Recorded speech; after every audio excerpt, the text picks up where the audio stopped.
Real Madrid o'yinchilarini hatto o'z terma jamoalari ham xohlamayapti. Ispaniya ilk bor jahon chempionatiga qirollik klubidan birorta ham futbolchi jalb qilmagani g'oliba bo'lib chiqmoqda.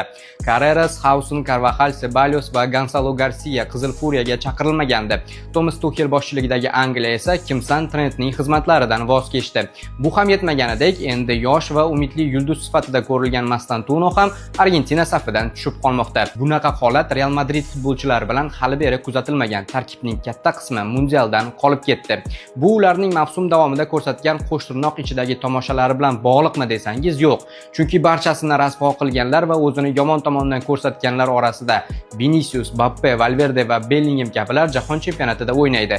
Ular terma jamoasidan chaqiruv olgan. Nima deb o'ylaysiz? Mundialdan mosuvo bo'lgan yuqoridagi futbolchilar egosini deb klubni cho'ktirganlarning kasriga qoldimi? Ba'zi murabbiylar jamoadagi muhitni buzmaslik uchun Realdan o'yinchi chaqirmaslikni afzal ko'ryaptimi? Fikrlaringizni izohlarda